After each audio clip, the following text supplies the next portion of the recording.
When you think of innovation, you probably picture a lightning strike of pure creativity, right? But what if you could actually systematize it? What if you could build a machine that produces innovation on demand? Well, today, we're deconstructing a document, G2P001, that is basically the blueprint for that exact kind of machine. One designed to pump out focused, consistent, and compliant innovation. The kind of stuff we see in the G2 CDCU. It all kicks off with just 3 words: Daily Innovation Brief. And let me tell you, this isn't just a title or a friendly suggestion.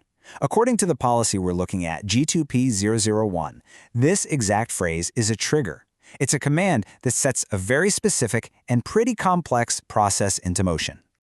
So, that's the big question, isn't it? What actually happens when someone utters those 3 little words? What gears start turning, and what does this whole machine produce? All right, we're going to unpack this blueprint piece by piece. First things first, to understand any blueprint, you've got to learn the language. This system has its own very specific lingo, and each term represents an absolutely critical part of the machine. So, G2P001, that's the document we're digging into. The easiest way to think about it is as the master rulebook, the absolute constitution for this whole process. Every single rule, every constraint, it all lives right here. This is our North Star for this whole explainer. Okay, next up is G2A001, and this one is a big deal. It's the official pre-approved library of technologies that the system is even allowed to think about. So, if your brief is about innovations for something like the G2 CDCU, that technology has to be on this list. There are 0 exceptions. So, where do the ideas even come from? That would be G2S-001, the source of all the raw materials. And listen, the keyword here is exclusive. I mean, all foundational concepts for any innovation report must be pulled from this one specific source. It's a totally closed loop. And as if that wasn't enough control, there's also G2P002, the global policy.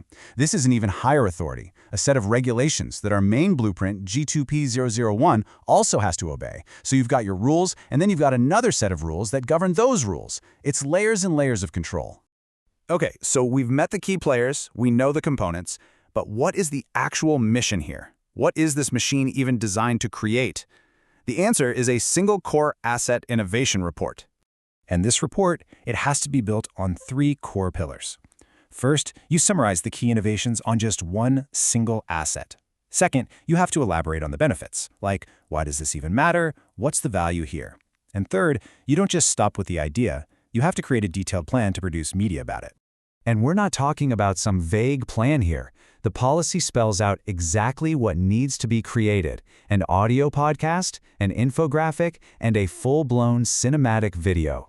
This tells you right away, this whole machine isn't just for spitballing ideas internally. It's built from the ground up to create polished stuff for the outside world. All right, we know the mission. Now let's talk about the constraints. Because this is not your typical free-for-all brainstorming session, not even close. The process is governed by a set of incredibly strict operational rules. And this right here, this might be the single most important rule in the whole document, the foundation mandate. You absolutely must base all of your core ideas exclusively on that approved source, G2S001. And you must not bring in any outside concepts for that foundation. It's an absolute. And it doesn't stop there. The rules demand an almost obsessive level of focus. Only talk about the key innovations, be precise, stay on topic. And here's a big one. Nothing actually gets made. No podcast, no video, nothing until the user gives the final explicit go-ahead. So it's got these built-in checks and balances. So, with all these rules, how does the system know if it actually succeeded?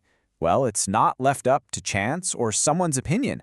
Nope, there is a totally automated, numbers-based scoring system baked right into the policy to measure compliance. The machine's final report card has to look exactly like this: a policy score delivered as a percentage, an account of how many artifacts were created. It's not about feelings or opinions, it's pure, cold data. The machine is literally grading its own homework. So, how does it get that score?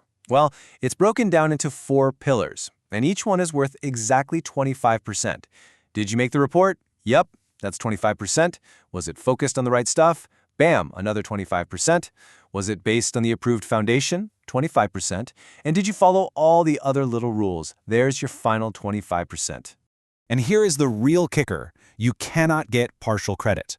A 75% is a fail. A 99% is a fail. The only acceptable score for a pass, according to the policy, is a perfect 100%. This system demands absolute total perfection. No wiggle room.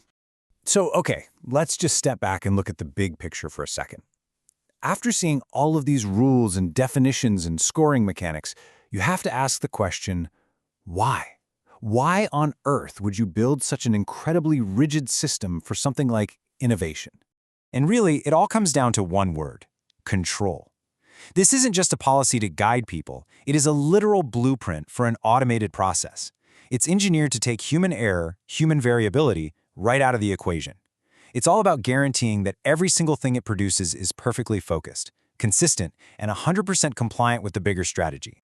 Which, leaves us with one last big question to chew on. We're always told that innovation needs freedom, that it requires thinking outside the box. So, in a world that prizes that kind of creativity, is a system this locked down the key to targeted, efficient progress? Or is it just a beautifully designed cage for truly groundbreaking ideas? Some for you to think about.